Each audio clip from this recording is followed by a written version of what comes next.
Hello student, आज हमारा एक जो है हिस्ट्री को लेकर नया वीडियो आ रहा है। स्टूडेंट कुछ नॉन कॉलेज स्टूडेंट हैं जिनकी बार बार रिक्वायर आ रही है कि उनके क्वेश्चन पेपर जो है वो सोल्व करे जाएं, तो आप लोग जो है ना 1-2 दिन का वेट करें, क्योंकि अभी मैं कोई प्रॉब्लम थी मुझे, तो मैं कुछ वीडियो ही नहीं बना पा रही हूँ। रात को मैंने बड़ी मुश्किल से हॉस्पिटल से आके वीडियो बनाई है। उसके अलावा जो है आज सुबह भी मैंने बड़ी मुश्किल से सुबह 5 बजे 4 बजे उठ के मैंने वीडियो बनाई है। तो स्टूडेंट मैं आपको ध्यान आपके कमेंट रोज़ पढ़ती हूँ और मैं उनकी रिप्लाई भी करती हूँ, कोशिश करती हूँ कि मैं आपकी पूरी रिप्लाई करूँ। और आप लोगों का जो सपोर्ट होगा, यदि आप लोग सपोर्ट दोगे तो ही मैं आगे बढ़ूंगी ना, तो आपका मुझे जो है ना पूरा ध्यान रहता है कि कौन स्टूडेंट मुझे क्या बोल रहा है। तो अभी जो हिस्ट्री का पेपर है जो एक लार्ज पेपर है लास्ट स्टेज पे, उसके बाद संस्कृत वगैरह के बहुत छोटे पेपर हैं। तो मैंने सोचा क्यों ना पहले सबसे पहले इस पे मैं वीडियो एक बना रही हूँ। आज ये है ना सेकंड वीडियो है, इससे पहले मैं एक वीडियो अपलोड कर चुकी हूँ। दोनों वीडियो स्टूडेंट आपको पढ़नी होती है। कुछ स्टूडेंट कहते हैं मैडम इसमें 2 आए इसमें 5 आए, दोनों पढ़ो ना, आपको पूरा सिलेबस जो है ना वो कवर करना होता है। और आप लोग क्या एक वीडियो पढ़ लेते हो और बैठ जाते हो आराम से, तो ऐसा नहीं हो सकता, क्योंकि वीडियो सारे ही पढ़ो। आपको बहुत सारे क्वेश्चन मैं फिर कहती हूँ आपको कि हो सकता है कि आपको 70 या 80+ क्वेश्चन इसमें मिलेंगे वीडियो में। तो स्टूडेंट जैसे आप पहले की तरह प्यार देते हैं ऐसे प्यार देना वीडियो को। और आप लोगों से एक रिक्वेस्ट है कि हर स्टूडेंट जो देखता है मेरी वीडियो को वो अपने एक दोस्त को जरूर शेयर करे, और उसके बाद लाइक करे, शेयर करे, और सब्सक्राइब भी आपको करना है। आप लाइक बिल्कुल करते ही नहीं हो, कमेंट ज़्यादा करते हो, लाइक कम करते हो। वो अच्छी बात, आप कमेंट करते हो लेकिन साथ में आप लाइक भी कर दिया करो, ठीक है। तो चलो हम हिस्ट्री का एक वीडियो बना रहे हैं आपके लिए। तो प्राइवेट स्टूडेंट्स के लिए मैं फिर बोल देती हूँ कि उनका पेपर का सॉल्यूशन आएगा। मैंने पेपर उपलब्ध कर लिए हैं, उनके सॉल्यूशन भी निकाल लिए हैं, पर जैसे ही मुझे टाइम मिलेगा वैसे मैं डाल दूँ, क्योंकि अभी भी जो हमारे रेगुलर स्टूडेंट है उनका एक जो होम साइंस का पेपर मेरे पास रखा है वो सॉल्यूशन हो भी चुका है, पर मैं डालूंगी उसको। एक हिंदी अनिवार्य का पेपर स्टूडेंट वो आपके पास कल शायद एनी हाउ आएगा। हिंदी का आएगा, होम साइंस का आएगा, पॉलिटिकल साइंस नॉन कॉलेज आएगा, एक पब्लिक एड का भी नॉन कॉलेज आएगा। और जो जो पेपर हैं जो जो आपकी रिक्वायरमेंट है वो कमेंट करके मुझे बता दिया करो कि मैम ये वाला पेपर है। और साथ में यदि आप अलवर में कहीं आसपास रहते हो तो आप मुझे प्रोवाइड भी करवा सकते हो, तो वो आप मेरे से कॉन्टैक्ट कर लें। और साथ में आपको जो भी प्रॉब्लम है, चलो फर्स्ट सेमेस्टर आपका खत्म हो चुका है, लेकिन सेकंड सेमेस्टर के लिए स्टूडेंट्स जो हैं हम एक अच्छी रणनीति के साथ तैयारी करेंगे सब लोग मिलकर, चाहिए वो नॉन कॉलेज हो चाहे कॉलेज स्टूडेंट हो। तो हमारा पहला क्वेश्चन आज धमाकेदार है, इसमें तो बहुत सारे, इस वीडियो में आपके बहुत सारे क्वेश्चन जो है ना स्टूडेंट मिलेंगे डायरेक्ट। तो पहला हमारा क्वेश्चन है स्थानीय सुशासन की विशेषता थी। तो ये स्थानीय सुशासन की विशेषता कौन से शासकों की, तो चोल वंश की, ठीक है। निम्नलिखित में से कौन सा वंश त्रिकोणीय संघर्ष में नहीं था, तो कौन सा नहीं था, परमार। पाल, राष्ट्रकूट और प्रतिहारों के मध्य था, लेकिन परमार इसमें नहीं था, डी ऑप्शन। अगला है किस मंदिर का नगर कहा जाता है, तो वो है अहोला। अहोला जो है उसको नगर कहा जाता है। अगला है निम्न में से किस ग्रंथ की रचना हर्षवर्धन ने नहीं की थी, तो हर्षवर्धन की जो रचना थी वो थी नागानंद, रत्नावली और प्रियदर्शनी के, लेकिन कादम्बरी हर्षवर्धन की रचना नहीं है। अगला हमारा क्वेश्चन है पल्लवी राज्य में शिक्षा का केंद्र था, तो पल्लवी राज्य में शिक्षा का केंद्र था स्टूडेंट कांची। क्या था, कराची। तो कराची जो है ना पल्लवी राज्य में शिक्षा का, तो पल्लवी राज्य में क्या था, कराची था। अगला क्वेश्चन हमारा हर्ष के हस्ताक्षर उत्कीर्ण वाले अभिलेख हैं, तो वो बांसखेड़ा में है। कहाँ पे है, बांसखेड़ा में है। अगला है वह मुख्य अभिलेख जो हर्ष की पुलकेशन द्वारा पराजय का उल्लेख करता है, तो वो है अहोला है। अगला है कौन सा है, अहोला का जो है ना, अहोला का है वो। अगला हमारा है सुगंध व्रत की उपाधि धारण करने वाले चोल शासक का नाम क्या है, चोल शासक कौन सा था, तो वो था कुलोतुंग फर्स्ट था। अगला है अहोला अभिलेख का लेखक कौन है, तो वो है रवि कीर्ति। अगला है किस चालुक्य शासक ने हर्षवर्धन को परास्त किया था, तो वो किया था पुलकेश द्वितीय को। महेंद्रवर्धन द्वारा लिखित संगीत ग्रंथ का नाम है, तो वो है मतविलास प्रश्न है इसका। अगला है सप्त पैगोडा किस पल्लव वास्तुशैली, ठीक है, तो है मतविलास प्रश्न। अगला है सब पैगोडा किस पल्लव वास्तुशैली से संबंधित है, तो वो है मामल शैली से। अगला हमारा है कौन से चोल शासक ने सर्वप्रथम श्रीलंका को पराजित किया था, राजराज चोल ने। फिर है मतविलास प्रश्न के रचयिता कौन है, इंपॉर्टेंट क्वेश्चन है, महेंद्रवर्धन। कौन है, महेंद्रवर्धन प्रथम जो है इसके रचयिता है। अगला, निम्नलिखित में से किससे मंदिर का नगर कहा जाता है? अहोल को जो है नगर का, मंदिरों का नगर कहा जाता है।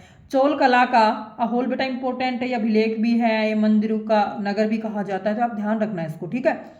चोल कला का सांस्कृतिक सार किसे कहा जाता है? तो वो कहा जाता है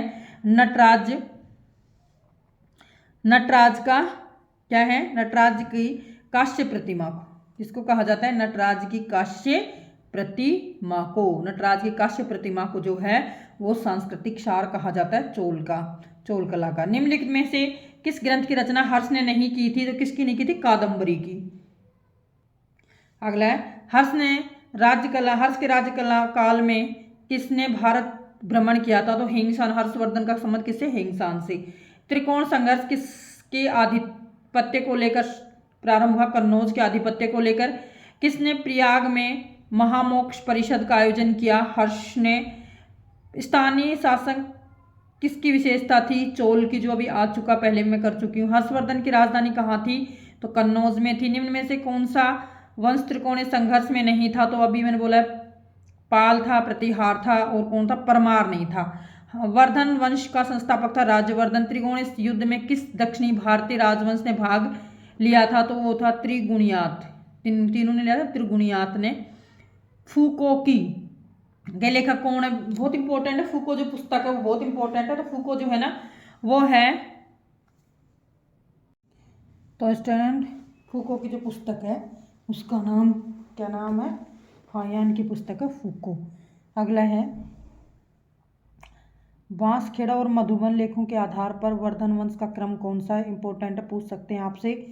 तो सबसे पहले आएगा नरवर्धन, राजवर्धन, आदित्यवर्धन, प्रभाकर वर्धन, ठीक है। इसमें भी ऑप्शन सही है। हर्षवर्धन, हर्षचरित्र जो है किसकी रचना है? तो यह है बाणभट्ट की। निम्न शासकों में से कौन पाल वंश के साम्राज्य के संस्थापक था? तो वो कौन था? वो था कौन है? गोपाल आएगा, ठीक है। निम्न प्रतिहार शासकों में से किसने राष्ट्रकूट शासक गोविंद तृतीय ने परास्त किया था? तो वह था नागभट्ट द्वितीय। प्रयाग ज्योतिष किसकी प्राचीन नाम था? तो असम का। संस्कृत लेखक बाणभट्ट किस राज्य का कवि था? हर्षवर्धन का। निम्न शासकों में से किसने उच्च अधिकारियों का भरण पोषण के लिए अनुदान दिया था? हर्षवर्धन ने। हर्षवर्धन द्वारा कन्नौज सम्मेलन का आयोजन किया गया था 643 ईस्वी में। पंच भारत का विजेता कौन था? हर्षवर्धन। किस राष्ट्रकूट शासन प्रतिहार शासक वत्स राज को पराजित किया था? ध्रुव। हर्ष संवत इस तिथि से प्रारंभ होता है 686। हर्ष संवत कब से होता है? 686। अगला है, प्रियदर्शनी किसकी रचना है? तो हर्ष की प्रियदर्शनी। हर्षवर्धन की राज्यरोहिणी तिथि है वो भी 606 है।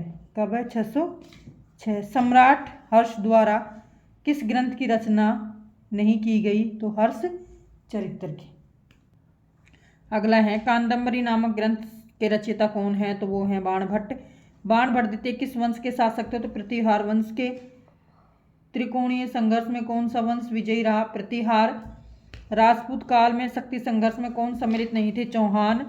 त्रिकोणीय संघर्ष बेटा आपको ध्यान करना है कि कौन सा इसमें नहीं था। तो त्रिकोणीय संघर्ष में सर्वप्रथम किन लोगों ने कन्नौज पराजित किया था? तो राष्ट्रकूटों ने। फिर है नागनंदा, रचयिता कौन है? हर्ष हैं। दक्षिणी चालुक्य की राजधानी कौन सी? बादामी। कालोतुंग प्रथम किस राजवंश से संबंधित हैं? वो चोल से। एलोरा के कैलाश मंदिर का निर्माण किस राजवंश के संरक्षण में हुआ है? तो वह राष्ट्रकूट। तो हमारा क्वेश्चन अगला, एलोरा के कैलाश मंदिर का निर्माण किस राजवंश के संरक्षण में हुआ था? तो वो था राष्ट्रकूट के, है ना। फिर है, चोल प्रशासक सर्वाधिक किस हेतु प्रसिद्ध था? तो वो था ग्राम सभा। निम्नलिखित में से किस नरेश को श्रीलंका विजय का श्रेय प्राप्त है? तो वह राज फर्स्ट का। अगला है, किस अभिलेख में पुलकेशियन द्वितीय की उपलब्धियां निहित हैं? तो अहलो में। कौन से शासक चोल नारायण के नाम से जाने जाते हैं? तो राजराज प्रथम। कौन है? राजराज प्रथम, ए ऑप्शन। चोल राजवंश में आम सभा कहलाती है और दक्षिणी भारतीय महाकाव्य कुरल का लेखक है तिरुवल्लपुर। पल्लव शासक जिसने चालुक्य शासक पुलकेशिया सेकंड को पराजित किया था? नरसिंहवर्धम फर्स्ट। गंगैकोंडा चोलपुरम का संस्थापक कौन है? राजेंद्र फर्स्ट। लाडखा मंदिर निम्न में से किसका योगदान है? चालुक्य का। वह चोल शासक जिसका युद्ध स्थल पर अभिषेक हुआ? राजेंद्र फर्स्ट। चोल शासक की प्रमुख विशेषताएं हैं स्थानीय स्वायत्त प्रशासन। निम्न राजवंशों में से दक्षिणी भारत में किसने एक श्रेष्ठ नौसेना का निर्माण किया? चोल। पल्लव और चालुक्य दोनों किस क्षेत्र में पर प्रभुत्व जमाने के लिए संघर्ष कर रहे थे? कृष्णा और तुंगभद्रा के दोआब में। चालुक्य ने अपना राज्य निम्न में से किस क्षेत्र में स्थापित किया था? दक्कन में। निम्न में से कौन सा भाग चोल सेना में नहीं था? तो वो था रथ। क्या नहीं था? रथ। अब है महामल्ल विरध का संबंध है नरसिंहवर्धन में। महाबलीपुरम का संस्थापक है नरसिंहवर्धन फर्स्ट। पटकल मंदिर स्थापित थे किसके समय का एक महत्वपूर्ण केंद्र है? चालुक्य। किसने गंगकोंड की उपाधि प्रदान की थी? राजेंद्र फर्स्ट ने। चोल शासकों में कौन सबसे महान है? राजेंद्र फर्स्ट। नरसिंहवर्धन प्रथम किस राजवंश का शासक है? पल्लव का। पल्लव काल में कांची किस गतिविधि का प्रसिद्ध केंद्र था? शिक्षा का। तंजौर में स्थित राजराजेश्वर मंदिर किस धातु का उत्कृष्ट उल्लेख है? चोल का। निम्नलिखित में से किसने चालुक्य शासक पुलकेश द्वितीय को अहल्य प्रस्तुति की रचना की? रवि कीर्ति की। तंजौर के प्रसिद्ध वृद्धेश्वर मंदिर का निर्माण किस शासक ने करवाया? राजराज फर्स्ट ने। पुलकेशिया द्वितीय किस वंश का शासक था? चालुक्य का। अगला है पल्लव राज में विद्या का महान केंद्र है कांची। एलोरा कहाँ स्थित है? औरंगाबाद जिले में पूछा जाता है एलोरा। एलिफेंटा किसके लिए प्रसिद्ध है? भव्य मंदिरों की मंदिर एवं मूर्तियों के लिए। एलिफेंटा किसके लिए? मंदिर और मूर्तियों के लिए। ठीक है। अगला है चंड प्रधोत कहाँ स्थित है? तो अवंती में। आहाड़ स्थित है उदयपुर के निकट। राजपूत काल में उत्तर भारत में मंदिर निर्माण की किस शैली का प्रयोग? नागर शैली का। पृथ्वीराज रासो का लेखक कौन है? कवि पंप। राजपूत शब्द की उत्पत्ति संस्कृति के किस शब्द से हुई है? राजन से। 800 से लेकर 1200 ईस्वी तक भारतीय समाज की प्रमुख विशेषता है सामंतवाद। पृथ्वीराज रासो की रचना किसने की? चंद्रवरदाई ने। मध्य एशिया का विद्वान अलबरूनी किसके समय भारत आया था? मोहम्मद गजनवी के थ्रू। माउंट आबू में दिलवाड़ा मंदिर का उत्तम उदाहरण जैन स्थापित थे। कैलाश मंदिर का निर्माण किया कृष्ण प्रथम द्वारा। राजपूत वैदिक आर्यों के वंशज हैं सीवी वैद। चंद्रवरदाई रचनाकार हैं पृथ्वीराज रासो के। खजुराहो के मंदिर की शैली है नगर शैली। राजतरंगिणी प्रमुख किस क्षेत्र का इतिहास बताती है? कश्मीर का। राजपूत युग में जिस तत्व की ओर ध्यान आकर्षित किया गया है किंतु जिसका महत्व आज भी है वो क्या है? सीमांत प्रदेश।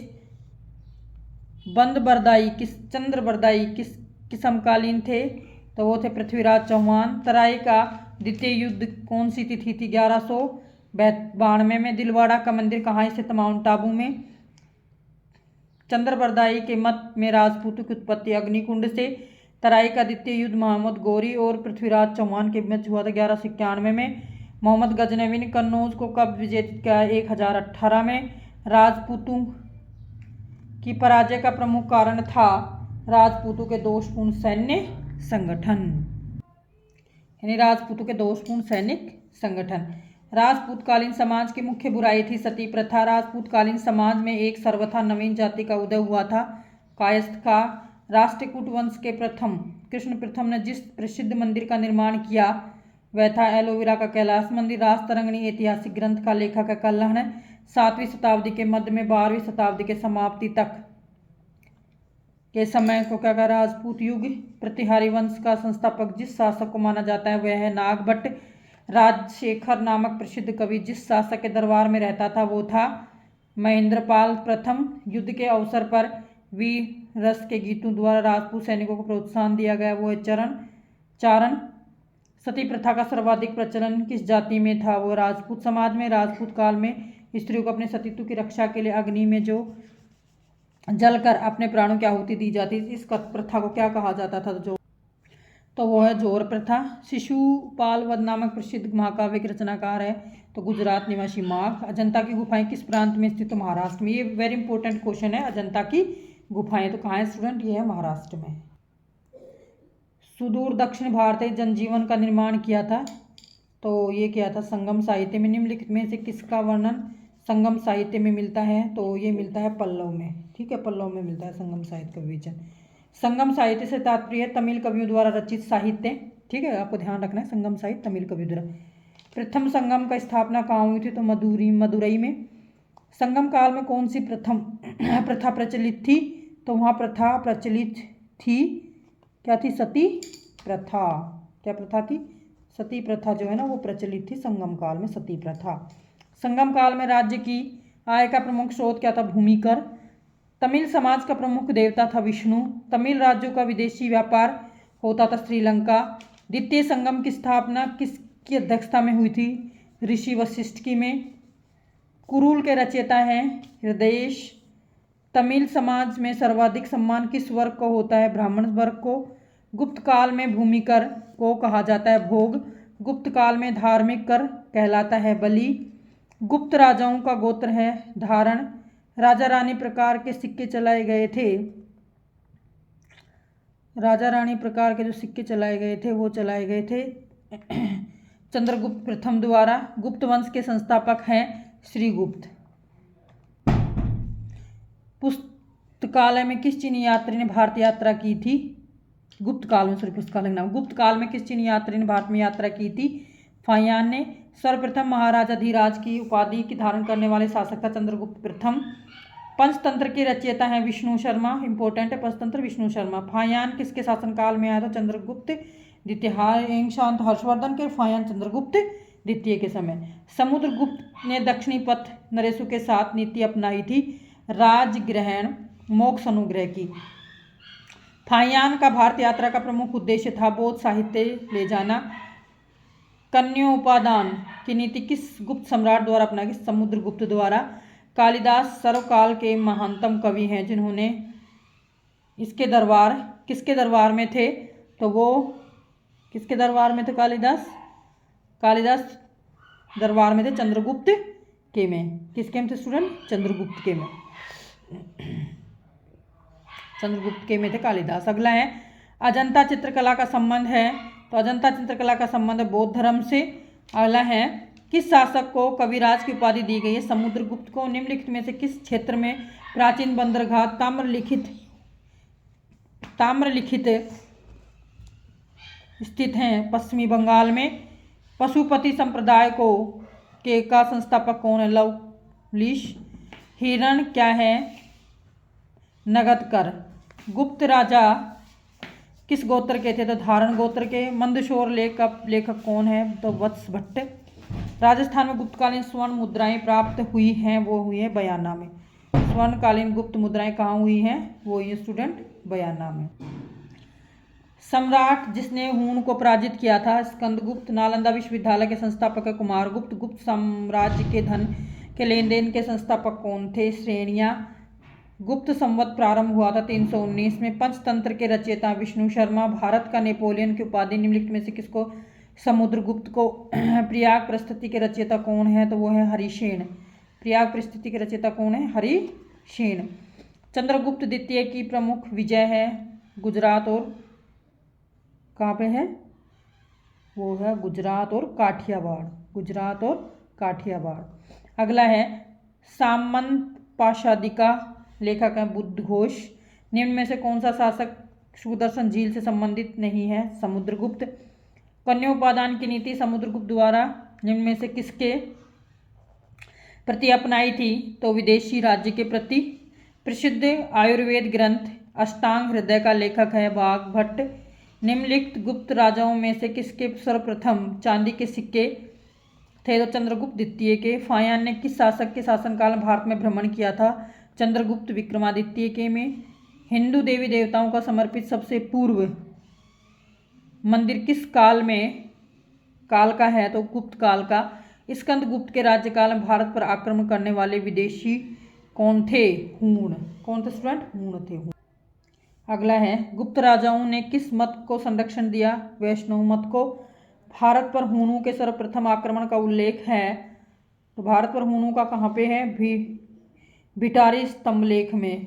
ठीक है, इस्लामाबाद स्तंभलेख का रचनाकार कौन है? हरिसेन। निम्न में से किस अभिलेख में वह उल्लेखित है कि वह समुद्रगुप्त यज्ञ का संपादन किया? समुद्रगुप्त का इलाहाबाद स्तंभलेख। इलाहाबाद के में उपलब्ध गुप्त अभिलेख किस शासक से संबंधित है? समुद्रगुप्त से। पंच सिद्धांत का लेखक है वराहमिहिर का। किसका है? वराहमिहिर का। गुप्त वंश के संस्थापक कौन है? श्रीगुप्त। चीनी यात्री फायान यात्रा वृत्तांत में मुख्यतः किस धर्म का उल्लेख किया गया है? बौद्ध का। निम्नलिखित कौन सा कथन समुद्रगुप्त के बारे में सही नहीं है? तो समुद्रगुप्त ने आर्यव्रत के राजाओं को परास्त करके उन्हें अपने राज्य वापस लौटा दिया था। फिर है किरातार्जुनियम, भारवी की है ये पुस्तक। किरातार्जुनियम किसके? भारवी की। प्राचीन भारत के ताम्रलिप्त हैं तो वह प्रसिद्ध बंदरगाह हैं। फिर है कुमार संभव किसके लेखक? कुमार संभव के लेखक कौन है? कालिदास। अशोक के शासनकाल की अवधि क्या है? तो 273 ईस्वी पूर्व से 232 ईस्वी पूर्व। भाब्रू अभिलेख संबंधित है, तो भाब्रू अभिलेख जो है ना बौद्ध धर्म से। किससे है? बौद्ध धर्म से। अशोक का युक्त नामक अधिकारी संबंधित है राजस्व विभाग से। युक्ति का संबंध किससे होता है? राजस्व से। निम्नलिखित में से किस अभिलेख में अशोक का नाम विहित है? मास्की का लघु शिलालेख। निम्न में से अशोक के समय दक्षिण पथ की राजधानी क्या थी? स्वर्णगिरी। मेगस्थनी ने भारतीय समाज को कितने समूह वर्गों में विभाजित किया है? 7 में। कौटिल्य की रचना थी अर्थशास्त्र। यूनानी लेखकों ने एंड्रोकोटस और एंड्रोकोटस नाम से किस भारतीय शासक के लिए प्रयोग किया है? चंद्रगुप्त मौर्य के लिए। वह स्थान जहां बिंदुसार के शासनकाल में विद्रोह हुआ था वह था तक्षशिला। स्तंभ पर धर्मचक्र के साथ 4 सिंहों के अलंकार किया गया है। लोरिया अर्राज किया गया है, तो ये तो सारनाथ ने का स्तंभ पर धर्मचक्र के साथ 4 सिंहों के अलंकरण किए गए हैं, तो लोरिया अर्राज में। अगला, सेल्यूकस ने भारत पर आक्रमण किया था 305 ईस्वी पूर्व में। प्रतिष्ठा महामात्य का संबंध है न्याय विभाग से। अशोक के अभिलेखों में प्रयुक्त भाषा है प्राकृत भाषा। किस अभिलेख में अशोक का नाम है? तो वो है समुद्रगुप्त का इलाहाबाद स्तंभलेख, यानी समुद्रगुप्त का इलाहाबाद स्तंभलेख। वह ग्रंथ जिसमें मौर्य को स्पष्ट क्षत्रिय कहा जाता है, तो महापरिनिब्बा सूक्त। अशोक के समय कलिंग की राजधानी क्या थी? तो अशोक के समय कलिंग की राजधानी थी तोशाली। चंद्रगुप्त मौर्य ने अपने जीवन का अंतिम वर्षों में दक्षिणी भारत के किस स्थान पर दिया? तो श्रवणबेलगोला में। अशोक के संबंध में जानकारी प्राप्त करने के प्रमुख साधन हैं, तो वो हैं शिलालेख में स्तंभों के उत्कीर्ण अभिलेख। उस इतिहासकार का नाम बताओ जिसने अशोक के अभिलेखों को सर्वप्रथम पढ़ा, तो वो है जेम्स प्रिंसिका। जेम्स प्रिंसिका है, डी ऑप्शन है। अशोक ने किस अभिलेख में बुद्ध के जन्म की घटना का उल्लेख किया है? रुमनदेई। निम्नलिखित में से किसने नागार्जुन की पर्वत श्रृंखलाओं का आजीविका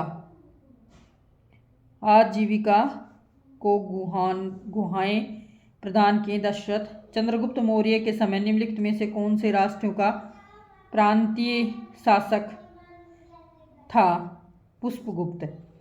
बिंदुसार को निम्न में से किस क्षेत्र में अपने समय 2 विद्रोहियों का सामना करना पड़ा था? तक्षशिला।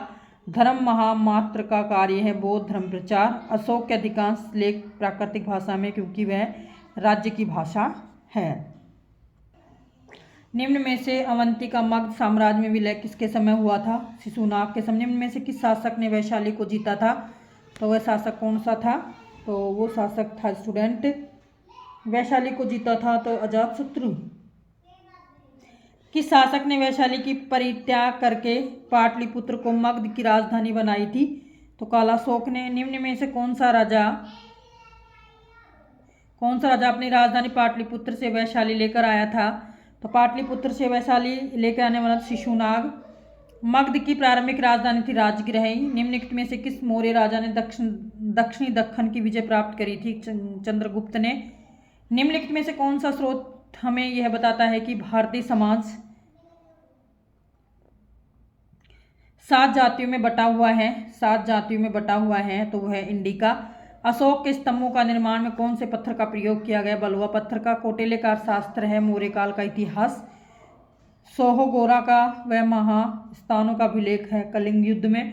अशोक ने अपने अभिलेखों में स्वयं के लिए मुख्यतः किस नाम का प्रयोग किया है? तो देवा नाम प्रियदर्शनी। मौर्य काल में शिक्षा के सर्वाधिक प्रसिद्ध केंद्र था तक्षशिला। अशोक ने धर्म महामात्रों का नियुक्त किया था, तो जन कल्याण। तृतीय बौद्ध संगति का आयोजन किया गया था अशोक के समय। देवानागप्रिय उपाधि धारण करने वाला शासक था अशोक। अशोक के किस प्रस्तर शिलालेख में कलिंग युद्ध का उल्लेख है? 13वें में। यूनानी लेखकों ने मौर्य सम्राट बिंदुसार का उल्लेख इस रूप में किया है अमित्रा चटीसी। दीप वंश के अनुसार किसके प्रभाव में आकर अशोक बौद्ध बने? तो न्याग्रोध के, है ना। अगला है अशोक का उत्तराधिकारी जालोक कहाँ का शासक था? कश्मीर का। अर्थशास्त्र में कितने तीर्थों का उल्लेख है? तो अर्थशास्त्र में जो है ना वो है 18 तीर्थों का उल्लेख। कितने का है? 18 तीर्थों का उल्लेख है। अगला है निम्नलिखित में से किसने पाटलिपुत्र के नगरीय प्रशासन के विषय में विस्तृत जानकारी दी है? मेगास्थनीज ने। निम्नलिखित में से किस शासक ने तृतीय बौद्ध संगति को संरक्षण प्रदान किया? कनिष्क ने। मौर्य काल में संस्था व संचार कहा जाता है भूमि को। महारक्षित को धार्मिक दूत की तरह अशोक ने निम्न स्थान पर भेजा था यवन देश। अशोक का पृथक शिलालेख है ढोली में। अशोक के अभिलेख स्थित है राजस्थान भाबरू में, जयपुर पास है ना भाबरू, वहाँ पे। तृतीय बौद्ध संगति का आयोजन हुआ था, वो हुआ था पाटलिपुत्र में। किस शासक के समय पहली बार कलिंग मगध साम्राज्य का अंग था? तो महापद्म अग्रसेन। प्राचीन भारत में निम्नलिखित में से किसकी लिपि दाईं से बाईं ओर लिखी जाती थी? तो कौन सी लिपि थी? खरोष्टी। अशोक के शासनकाल की अवधि है 273 से लेकर 232 तक। भाबरू अभिलेख का संबंध बौद्ध धर्म से। अशोक से युक्त नामक वही राजस्व अधिकारी। निम्न में से किस अभिलेख में अशोक का नाम निहित है? तो वही मास्को की लघु शिलालेख में। अशोक के समय दक्षिण पंथ का राजधानी थी स्वर्णगिरी। मेगास्थनीज ने भारतीय समाज को कितने महावर्गों में विभाजित किया है? 7 में। कौटिल्य ने रचना की थी अर्थशास्त्र की। यूनानी लेखकों ने इंडोसोर नाम से किस भारतीय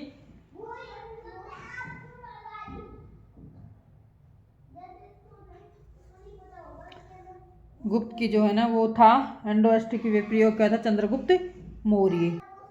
लुम्बिनी कहाँ स्थित है? तो नेपाल में। बुद्ध के समय कितने महाजनपद थे? 16। बुद्ध का जन्म स्थान कहाँ है? लुम्बिनी में। महावीर स्वामी का वास्तविक नाम था वर्धमान। 6ठी शताब्दी ईस्वी पूर्व भारत के अतिरिक्त अन्य में श्रीलंका में। फिर है बुद्ध ने प्रथम उपदेश धर्म चक्र कहाँ दिया था? और पहले कितने ने सुना था? तो 5 ने सुना था। कौन बौद्ध धर्म के अनुयायी नहीं है? सूग नहीं थे। अंतिम राज के संरक्षण बौद्ध धर्म को किसने दिया था? पाल ने। महात्मा बुद्ध के जन्म का नाम क्या था? सिद्धार्थ। सबसे प्राचीन बौद्ध धर्म का है स्थावर। जैन धर्म के आदि प्रवर्तक कौन है? ऋषभदेव। जैन धर्म में जिसे 16 महाजनपदों की सूची परिशिष्ट। वत्स महाराज की राजधानी कोसंबो। बुद्ध द्वारा ज्ञान की खोज की घर से त्याग करने की घटना को क्या कहा? महाभिनिष्क्रमण। पार्श्व के शिक्षाओं को महावीर ने जोड़ा है ब्रह्मचर्य। तो स्टूडेंट ये हमारे कुछ क्वेश्चन थे जो मैंने प्रयास किया है। इसमें कुछ टेक्निकल विषय आ सकते हैं, कहीं बीच बीच में कट मार सकते हैं, तो आप उसको आगे बढ़ा के देखें। और सारे क्वेश्चन इंपॉर्टेंट है, इसमें से क्वेश्चन आपको 100% मिलेंगे, ये आपको ध्यान रखना है। और साथ में ये है कि आपको जो है लगातार पढ़ना है और लोगों को बताना है। कुछ लोगों को मालूम नहीं चलता कि मैं वीडियो, जबकि ये इस वीडियो के बिना वो वीडियो अधूरी होती है, क्योंकि उसमें आधा होता है आधा इसमें होता है। तो थैंक यू, धन्यवाद स्टूडेंट, क्योंकि मेरे पास भी टाइम का अभाव था, लेकिन फिर भी मैंने कैसे तैसे करके आपके लिए वीडियो बनाया, आपके लिए भेजा है, तो आप उसका लाभ उठाएं। धन्यवाद।